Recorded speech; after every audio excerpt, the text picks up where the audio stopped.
इस कहानी को जरा ध्यान से सुनिएगा, क्योंकि ये कहानी आपकी जिंदगी बदलने वाली है। क्या आपको पता है कि हिमालय की पर्वत श्रृंखलाओं पर कई ऐसे साधु संत रहते जो कई हजार सालों से जिंदा है। उनकी उम्र सैकड़ों वर्ष हो सकती है।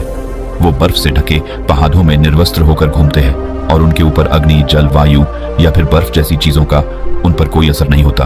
वो कठोर तप करके उन्होंने ऐसी स्थितियां, ऐसी सिद्धियां प्राप्त कर ली हैं जिससे प्रकृति के नियम उनके सामने ध्वस्त हो जाते हैं। आखिर इनके पीछे का रहस्य क्या है? क्यों प्रकृति के नियम उन पर काम नहीं करते? क्यों कोई बीमारी उन्हें छू नहीं पाती? आज की इस कहानी के माध्यम से हम उन योगियों की दिनचर्या, उनके खान पान, उनके योग अभ्यास के बारे में जानेंगे जो किसी को भी लंबी उम्र और निरोगी काया प्रदान कर सकती है। बचपन से ही श्याम सन्यासी प्रवृत्ति का था। एक बार बचपन में श्याम अपने माता पिता के साथ हरिद्वार घूमने के लिए गया था, तो उसकी नजर तमाम सन्यासियों पर पड़ी।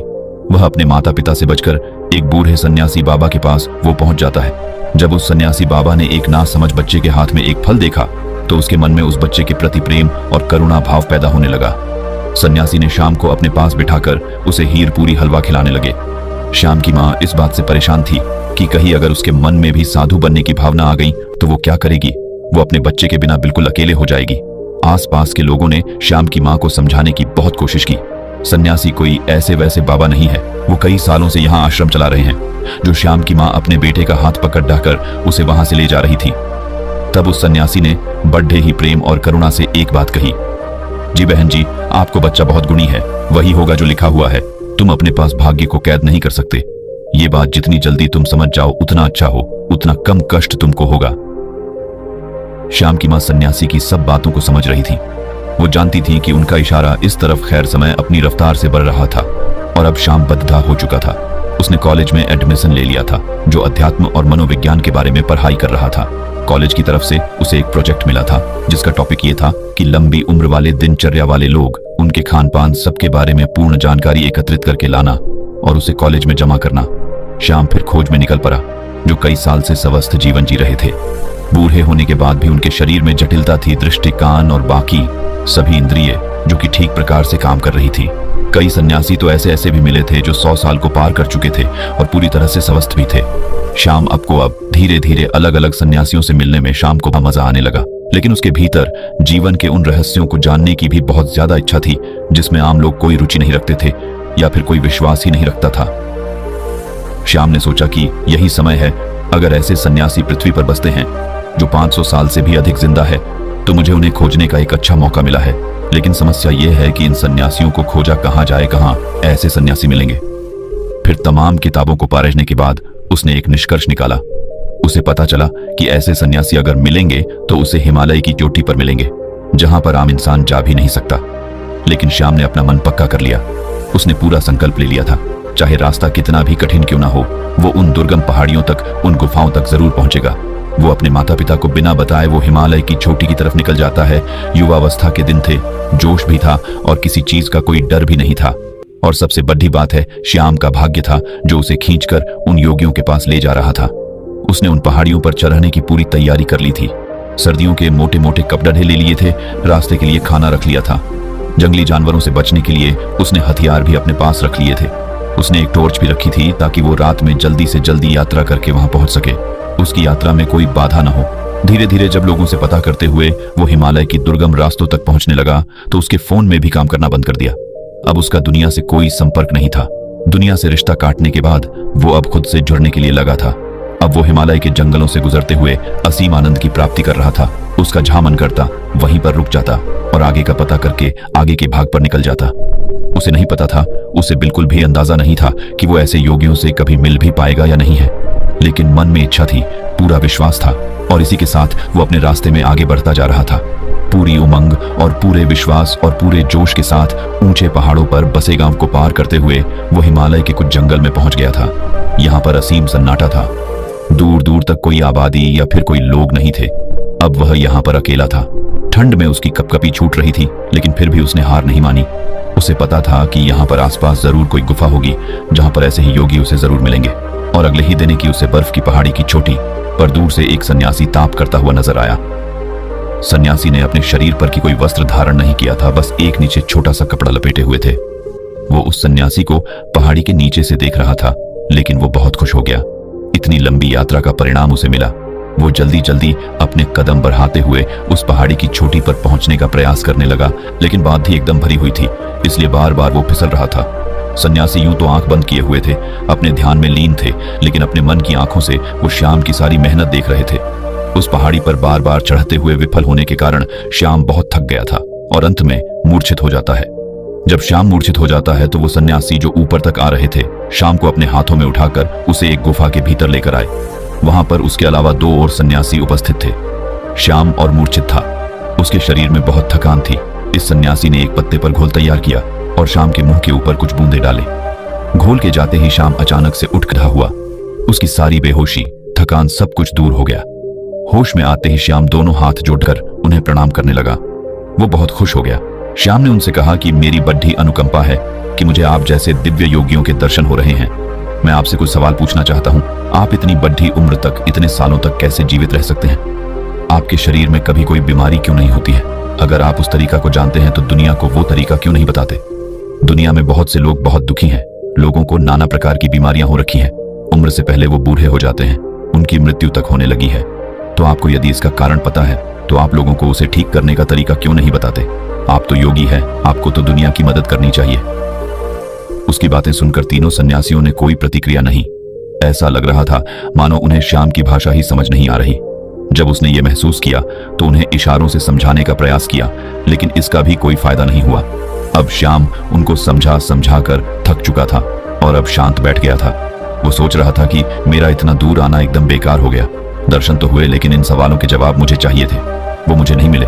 उसने सोचा कि इतना लंबा सफर तय करके मैं आया हूं, उनकी दिनचर्या ही है, देख लेता हूं, शायद उससे मुझे कुछ पता चल जाए।